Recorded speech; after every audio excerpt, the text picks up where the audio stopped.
Welcome to So Summit 2020 and welcome to the panel discussion on e-commerce platforms and consumer behavior. E-commerce is one of the largest and growing industries, and while few organizations pretty much are the dominant part of the ecosystem, we still have a few others who very wonderfully equip themselves and make their own presence felt. One such organization is Shake Deal, co-founded by Akshay Hegde, a supply chain guy turned entrepreneur who's passionate about building tech products with disruptive potential and high impact for the B2B domain. As a consultant at Maybach Consulting USA, he acquired demonstrated expertise in distribution, warehousing, logistics, and network optimization across projects in the apparel, industrial, and FMCG sectors. Shake Deal, a B2B e-commerce marketplace for industrial goods and supplies, was founded in the year 2016 and since then has been redefining e-commerce one deal at a time. Shake Deal is one of India's largest procurement-focused B2B e-commerce platforms. Akshay, welcome to the panel discussion. Thank you. Thanks for having me. Pleasure to have you, Akshay. So Akshay, like I was just mentioning that Shake Deal is one of India's largest procurement-focused B2B e-commerce platforms. Can you tell us what is so unique about what this platform has to offer? Sure. Yeah. Thank you again for having me.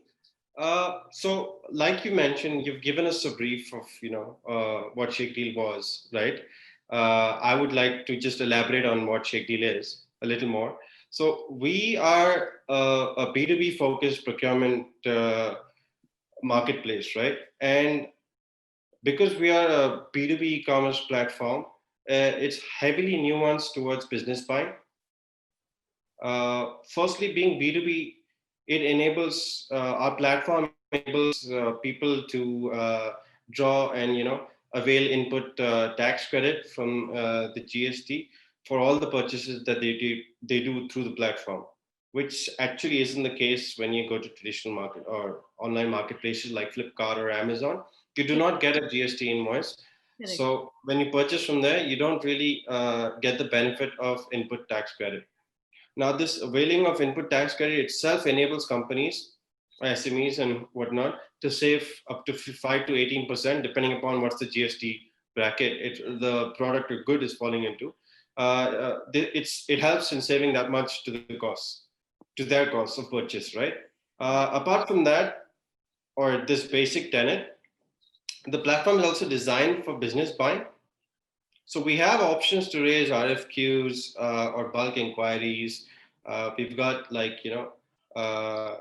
another feature that's basically tiered pricing, which enables different quantums of purchase, having different kind of pricing associated with that. So people can take benefit of buying more. And for more savvy users, we also have our engine, which is very strong. We've got a proprietary patent for that as well. It's proprietary technology, and we've got a patent for that. And this enables sourcing workflows, custom sourcing workflows, and options to be done, which enables buyers to further discover the best in class and real time pricing, right? So added to that, we are a niche player. We deal with, like you mentioned, the business and industrial supplies vertical. This makes us very focused on the needs of enterprises and the options they look for in terms of their spend. Brilliant. So quite a few benefits that your customers can avail. Yeah. So Akshay, in the same line of thought, let me ask you, what kind of companies and businesses can Shake Deal support through this platform? So ideally, it's because we're a B2B procurement focused company, companies that have a huge procurement budget, or they have the ones that have a very long tail of spend, right? When I say long tail, well, firstly, procurement can be classified into direct and then indirect procurement. And usually when you say companies having a long tail of spend, that usually occurs in the indirect, category of spend. The direct is what goes into the cost of goods of whatever they're selling. Cost of goods of if they're selling products, there's cost of goods of that's what's going to entail the direct procurement. So companies that have a large or a long tail spend for the indirect category, uh, which is not the stuff that includes what goes into the cost of goods, everything else, right? What's required for the maintenance, upkeep, and basic running of the operations. That's the indirect spend. Correct. When companies have such a large requirement over there, it becomes a huge hassle for figuring out any kind of economies of scale or efficiencies from there. And that's where when the Pareto chart is largely aligning with the 80-20 rule, that's when Shakedeal can add a lot of value. We are sector agnostic per se, but I think we are seen to add a lot of value when there are multiple plants, facilities, or factories, and companies that have a huge vendor base, which sometimes leads to a lot of time and effort being spent by procurement teams. So they can benefit a lot through Shake Deal and its consolidation. So that's the kind of profiles of the clients that we are able to help the most.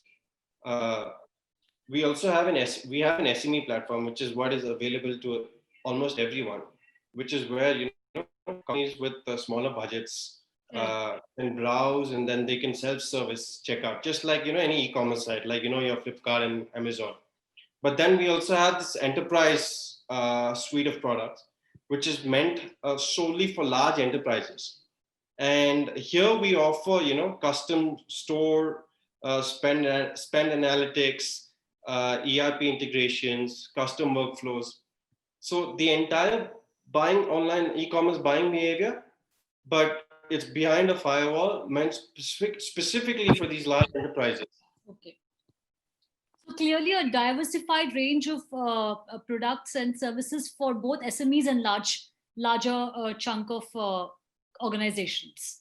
Yes, it's done that way because as you move towards larger organizations, and they have got a lot of different type of processes and workflows, and you got to like somehow adjust to that or Correct. build or design accordingly, Correct. and that's where it stems from. Brilliant. Moving forward, Akshay, one of the characteristics of B2B domain is that it has a whole lot of range to offer. Which are your favorite products in this space? That's an interesting question. So to be honest, this entire B2B domain is humongous, right? I mean, like even Correct. if you look at MRO, which is maintenance, repair, and operations, it's a main vertical per se for Shake Deal, but that itself can be subclassified into 30 plus categories. Correct. What happens is I'm actually from a second generation entrepreneur family, right? So our first generation, my father and that generation basically was already into a certain category, which was like tools and so on. So by I guess natural progression, that has been something that we built upon. So we have private labels in that space as well at Shady.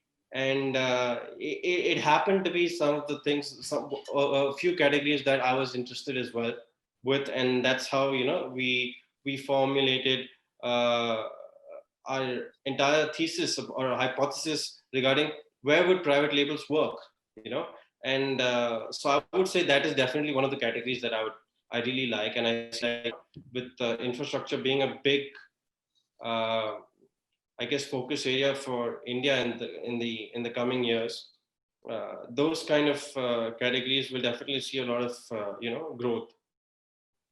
And what about your love for tech products? You're known to be extremely passionate about building tech products with disruptive potential. So, what about your love for tech products? So I've always been like as I said, because we were like always into even in college. Very involved with the entrepreneurship sector, the entrepreneurship communities, uh, building tech products that were specifically meant for improvement, solving the other direct, overlapping use cases like that can be done in spaces of logistics or in in the payments domain or the credit domain. So these are all very overlapping. If you were to draw a Venn diagram and try to say what are the different challenges over there and how much do they overlap with each other when you're trying to look at this holistic B2B problem statement, uh, Correct. you'd see all of these circles and a lot of overlap between all of them. So Section. Okay. from that's from where obviously supply chain has been my background, and supply chain involves distribution, logistics, procurement. But what also comes along with that is solving for these major pain points, because India is heavily starved in terms of it's heavily starved in terms of capital. So credit and payments becomes a huge play as well. Correct. Correct. So that's basically from where we started moving and solving problems in firstly in the supply chain, but now we are also trying to solve problems in the payments and the credit space. A lot of these things are really under the radar right now, so I wouldn't like to talk much about it, but those are definitely spaces that we are very excited about. Great. Akshay, shifting gears, every other startup seems to be coming up with an e-commerce platform. What would be your advice to them? uh, See, in times like this, I think it's brilliant for any brick and mortar shop to move to an e-commerce uh, model, or jump onto the e-commerce bandwagon, as they would say. The reason being is, if digital adoption was something that was seen as a big thing back in 2008, when the Flipkart Yeah. or when India Plaza, those people started. What's happening right now in light of this COVID induced accelerated adoption of digital, right, is something else. The Correct. real boost is really right now, thanks to the COVID situation.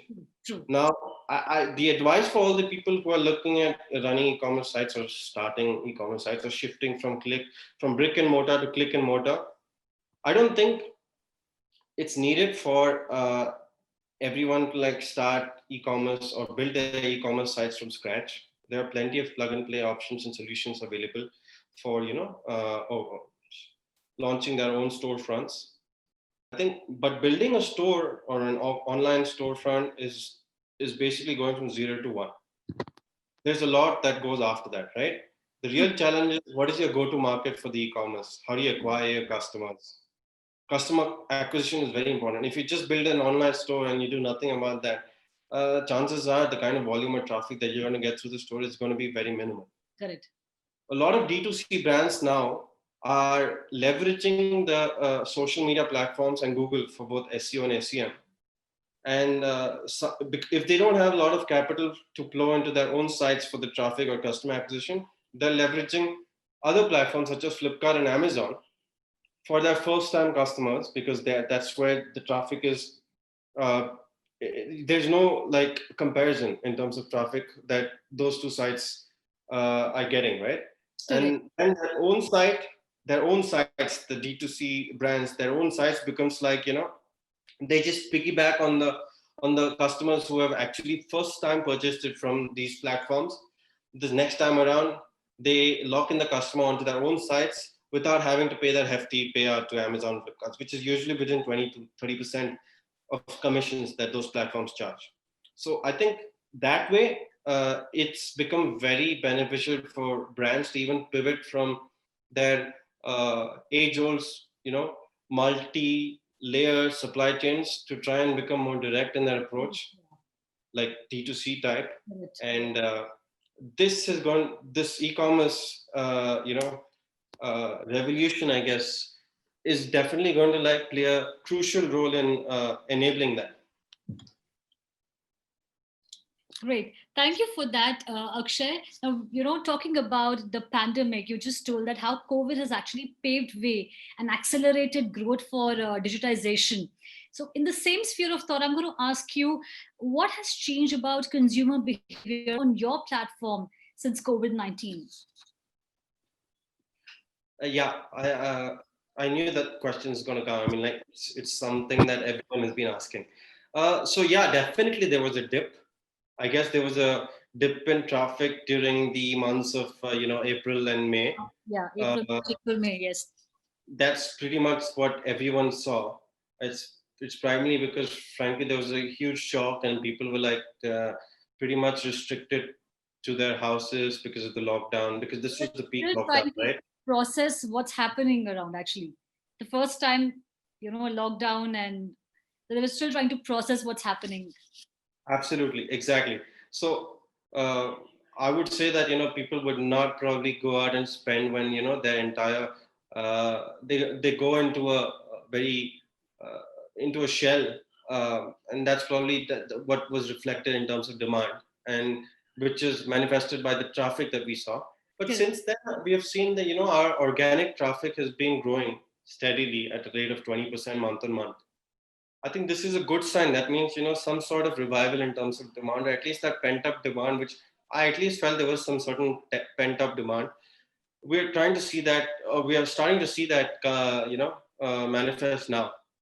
And what happened earlier was prior to the pandemic, health and safety was a category that was like, Not a top. priority. Not a priority. It was not a priority, but at the same time, health and safety was a category that was uh, probably contributing about 20% or something to our overall business. And during the pandemic we saw that spike. We saw a 10x increase in its Oh, contribution, obviously. And because a lot of other purchases were kind of deferred, the demand basically saw we saw demand actually bottoming out in those other categories. But now we've also seen that it's going back to steady state. So health and safety is back to that 20-25% portion of our demand, and we that means other people have started resuming their normalcy. so from a dip in the months of March, April, May to a steady increase of about 20%, uh, what do you see? How will the consumers behave, or what would be their expectations in the future? All right. One thing that we've seen with this COVID is, at least a lot of people who have never purchased online have like probably purchased online for the first time. A lot of such websites, new websites, must have been discovered by India, and uh, a lot of such first-time users of the internet have now gotten some sort of confidence in purchasing online. So consumers will certainly expect more choices. They'll expect more flexibility. Subscriptions might come into the forefront now. They will expect ease of payments. We're still not at a stage where there's a one-click type of checkout, which is there in Amazon US. Yeah. So this kind of ease of purchasing and ease of using for an internet consumer will definitely add a lot of it'll erase a lot of boundaries to that first time effort that's required uh, for the people who are like right now internet users, but they're not necessarily online shoppers. Correct. China has got like around 600 million online shoppers. India is still close to around 100, but like in terms of internet users, It's we gone. are also pretty much there. So these internet users converting to shoppers will happen as long as there's innovations in say payments play. Secondly, people will always expect faster delivery and service levels. So people will have like companies will have to invest in their own warehousing, or at least try to own the last mile bit, which is not easy for small companies because it does take significant investment, right? Correct. So this last mile will at least help the experience coming under control and having it and being branded as well. Credit will also be another big driver because a lot of first time users may want to avail the credit because those are all aspirational purchases. Sometimes it's possible, white goods, phones, and stuff like that. So these low cost financial products with zero to minimal disbursement times, that will also be a great innovation to like capture more of the Indian consumer spend. And I think as the Indian consumers aspires, it will draw a lot of innovation by a lot of these internet players, and it will eventually lead to, like, better products for the consumer. I think we're going to see that very rapidly now in the next 2 to 3 years, because a lot of this COVID has definitely brought down the barrier Yes. for, like, the first time users. More consumers are turning to online. They're open to exploring that space. Even Absolutely. senior citizens. It's like lack of better option, or like there is no alternative, right? At least that's what we saw in that peak lockdown period. Correct. And that in a way has given some sort of impetus to this entire uh, getting out of your shell and buying online and stuff. Great. Akshay, so my final question would be, with all the e-commerce giants in the market, how does Shake Deal plan to grow itself and compete with them over a period of time? So firstly, Shake Deal has definitely got its own niche, right, in terms of where it's focusing. uh, E-commerce sites out there, the large ones that are consumer focused, will always have a focus, because they are going to go after the wallets that are there in, individuals' capacities. When companies like us are actually even, like, building our products, or targeting customers, we're not going after the same wallet or the same market share. In fact, because of the niche that we are working on, what happens is, uh, we tend to be able to deliver a lot more options and choices. For example, like I was saying, in MRO itself, which is maintenance, repair, and operations, there are 30 plus verticals, 30 plus categories that can be, like, brought under the umbrella of MRO. And the options and the choices that we offer in those categories, which is required for businesses, large enterprises, and all of that, Correct. that's not available on a Flipkart or Amazon. So Correct. the amount of effort and focus that we are able to offer definitely would stand out. Over and above that is because we have a procure to pay platform, right? It's a platform which enables all of these procurement work, procure to pay cycle, enabling, uh, I guess, all of that yesteryear processes being streamlined for these large enterprises. That itself is going to be a big, you know, uh, change driver for all these large enterprises. And they're going to start seeing a lot of value from there. So the way we are positioning ourselves is a lot different from traditional e-commerce companies. Uh, so at least because of this, there's always going to be a scope for, uh, you know, people who are trying to offer or cater to companies in large enterprise space. Thank you so much, Akshay, for being a part of this panel discussion, sharing with us your knowledge and experience and expertise. Clearly, in terms of digitization and for e-commerce and consumer behavior, as a part of discussion, what we notice is that consumer engagement online is only going to grow. And whether you're a startup or a giant, it's only moving forward, growing Yeah, bigger and better. absolutely. Thank you so much, Akshay, for being a part of this panel discussion. Thank you. Thank you. Thanks for having me, Shilpa.